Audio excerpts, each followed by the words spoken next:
नमस्कार. स्वामी पूजन या आपल्या यूट्यूब चॅनलमध्ये सर्वांचे स्वागत आहे. माझ्या या व्हिडिओमध्ये आज आपण स्वामी समर्थांच्या अनुभवाबद्दल बोलणार आहोत, ज्याने अनेकांच्या जीवनात बदल घडवले आहेत. आजचा विषय खूप साधारण पण खोलवर जाणारा आहे आणि तुम्ही व्हिडिओ शेवटपर्यंत नक्की बघा. तर आपल्या चॅनलवरती स्वामी अनुभवांना सुरुवात करत आहोत. तर आता इथून पुढे प्रत्येक गुरुवारी आपल्या चॅनलवरती स्वामींचे अनुभव येणार. तर आपल्या स्वामी भक्तामध्ये जर कोणाच्या स्वामी अनुभव असतील तर तुम्ही आम्हाला मेसेज करा आणि सांगू शकता. आणि जर तुमचे स्वतःचे स्वामी अनुभव असतील तर तुम्ही ते आपल्यासोबत शेअर करू शकता. या प्रकारे आपण दर गुरुवारी स्वामींचे अनुभव सामायिक करू आणि जे स्वामी भक्त आहेत त्यांना पण सहभागी होण्याची संधी मिळेल. स्वामी समर्थांच्या नामस्मरणाने त्यांना आंतरिक शांती आणि धैर्य मिळालं, त्यामुळे त्यांनी त्यांचा जुना त्रास कमी झाला. ते दररोज सकाळी संध्याकाळी नियमितपणे स्वामींचं नामस्मरण करत होते आणि ध्यान प्रार्थना यांच्या माध्यमातून ते रोज त्यांचं मन स्वामींकडे केंद्रित करत होते. सतत नामस्मरण केल्यामुळे त्यांना मनाची स्थिरता, भीती, विजय आणि दैनंदिन जीवनात एक प्रकारची आध्यात्मिक दिशा मिळाली, ज्यामुळे की त्यांच्या जीवनात सकारात्मक बदल झाला.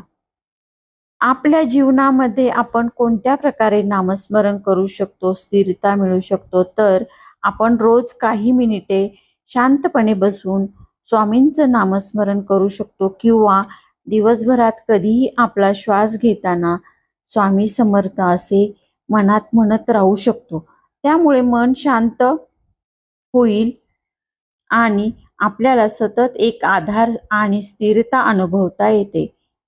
हो, या नामस्मरणाने आपल्याला आतून एक जबरदस्त बळ मिळतं, ज्यानं आपल्याला अडचणींना सामोरं जाण्याची शक्ती मिळते आणि आपला आत्मविश्वास वाढतो. त्यामुळे आपल्या रोजच्या जीवनात सकारात्मक बदल घडतो.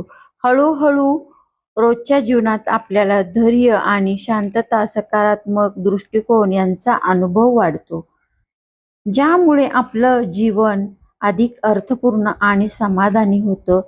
त्यासाठी आपण काय करायला पाहिजे, तर आपल्याला नियमित हे नामस्मरण चालू ठेवायला हवं. मनात स्वामींचा विश्वास ठेवावा आणि जेव्हाही अडचण येईल तेव्हाही शांतपणे त्याच्याकडे पाहावे आणि प्रार्थनेचा आधार घ्यावा.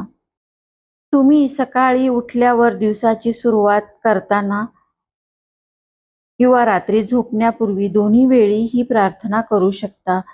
तुम्हाला जेव्हा वेळ मिळेल तेव्हा तुम्ही सतत त्या सवयीला धरून ठेवू शकता. भिवू नकोस, मी तुझ्या पाठीशी आहे. श्री स्वामी समर्थ. पूजा पाठ करण्यासाठी आपण घरातच करू शकतो की मंदिरात जाऊ शकतो, असा प्रश्न आलेला आहे. तर तुम्ही दोन्हीही ठिकाणी करू शकता. घरात साधी पूजा, नामस्मरण किंवा ध्यान केलं तरी चालतं, पण तुम्हाला मनोबल आणि शांतीसाठी मंदिरात जाऊन देखील पूजा करता येईल. स्वामी समर्थांचे हे विचार खरंच खूप प्रेरणादायी आहे. त्यांनी दिलेले हे भिवू नकोस, मी तुझ्या पाठीशी आहे हे वचन आपल्याला नेहमीच धैर्य आणि विश्वास देत राहते. हे आपलं जीवन बदलते. स्वामी समर्थांचे काही प्रमुख प्रेरणादायी विचार. स्वामी समर्थांचे काही प्रमुख प्रेरणादायी विचार म्हणजे भिवू नकोस, मी तुझ्या पाठीशी आहे. भयाला सामोरे जा आणि सत्याचा मार्ग नेहमी अवलंबा. हे विचार आपल्याला धैर्य आणि प्रेम, आत्मविश्वास देतात.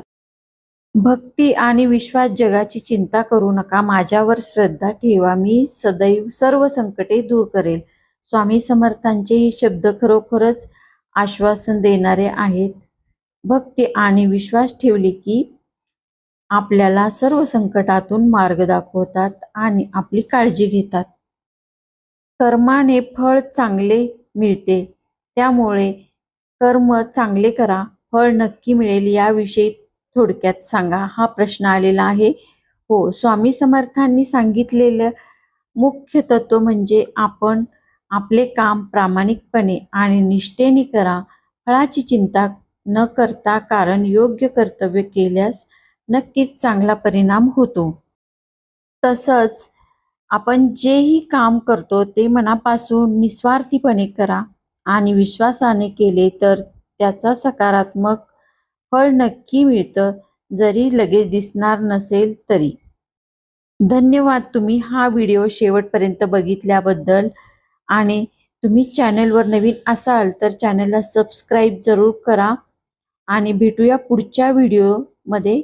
तोपर्यंत तुमचे अभिप्राय आणि अनुभव आम्हाला कमेंट्सद्वारे कळवा. धन्यवाद.